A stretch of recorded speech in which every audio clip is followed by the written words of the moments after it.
Welcome back to my channel, Easy Igbo with Ngozi. Ihe anyị ga-eme tata bụ okwu ndị malite na leta A, Igbo alphabet, letter A, which is letter E in English language. Igbo alphabet, letter A. Ka anyị bido. Ewu, ewu, goat. Ewu, goat. Ewu na-ata ji. Ewu na-ata ji.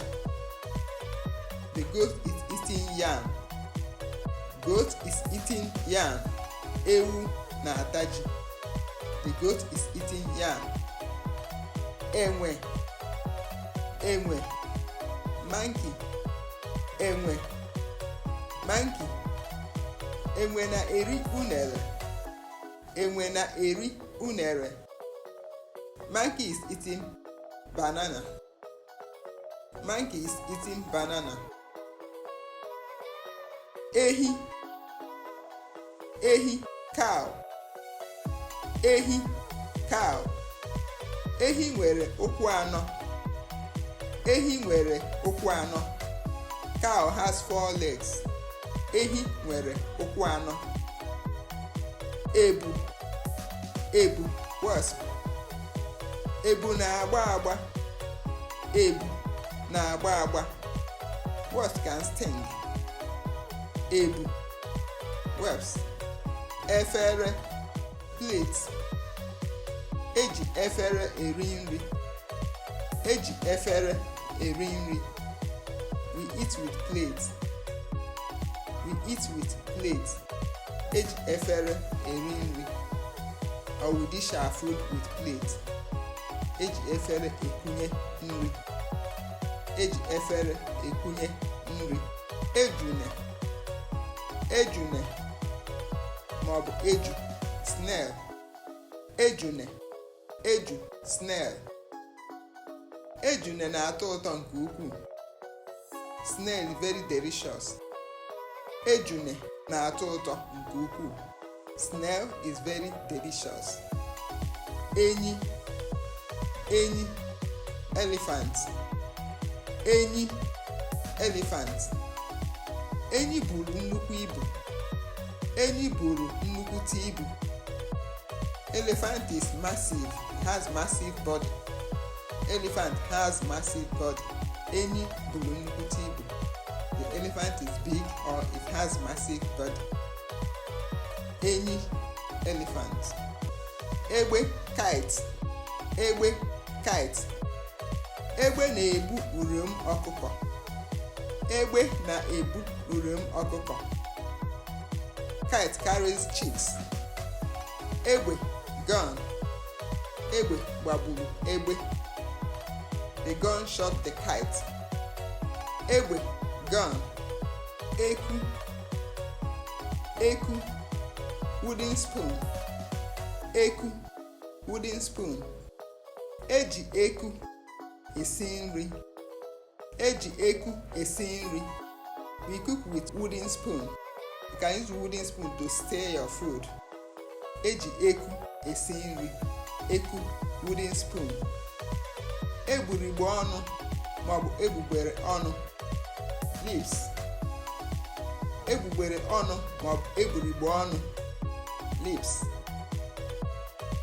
Ụgụrụ na-agbawa egburigbo ọnụ. Ụgụrụ na-agbawa egburigbo ọnụ. Harmattan cuts the lips. Egburigbo ọnụ. Lips. Egbe igwe maọbụ egburu igwe. Egburu igwe, egbe igwe, thunderstorm. Egbe igwe, that is kind of, you say, gone from, do I say heaven or sky? Egbe igwe ma egburu igwe, thunderstorm. Egwulugwu, egwulugwu, rainbow. Egwulugwu, rainbow. Chukwu ji egwulugwu wee mere ihe ọgbụgba ndụ. Chukwu ji egwulugwu wee mere ihe ọgbụgba ndụ. God used the rainbow as a thing of covenant. God used rainbow for a sign of covenant. egwurugwu rainbow. Ekwe, ekwe, slip drum. Ekwe, one of Igbo musical instruments. Ekwe, slip drum. Ekwe bụ otu n'ime ngwa egwu ndị Igbo. Slip drum is one of Igbo musical instruments. Slip drum is one of Igbo musical instruments. Ekwe, slip drum. Ekwentị, ekwentị, cell phone. Ekwentị, ekwentị, cell phone. Onye na-akpọ m n'ekwentị m? Onye na-akpọ m n'ekwentị m? Who is calling me on my phone? Who is calling me on my phone? Onye na-akpọ m n'ekwentị m? Ekwentị, cell phone. Ego, ego, money. Ego, money. Ego bara nnukwu uru. Money has great value. Money has great value. Ego bara nnukwu uru. Of course, without money you cannot buy anything, but with money you can buy a lot of things you wish to buy. Ego bara nnukwu uru. Ego, money. Efe, efe. Some people call dress efe. It's also known as uwe or aqua, but since we are treating the letter e, efe, dress. Efem dị ọcha, my dress is neat. Efem dị ọcha, my dress is neat. Eze, eze, teeth. Eze, teeth. Eji eze ata nri. Eji eze ata nri. We chew our food with our teeth. Eji eze ata nri. Eze, teeth. Eze, eze, same spelling, different meaning. Eze, king. Eze, king. Eze obodo a toro ogologo. The king of this town is tall. The king of this town is tall. Eze obodo a toro ogologo. The king of this town is tall. Eze, king. Ezigbo, ezigbo, the good one. Ezigbo, the good one.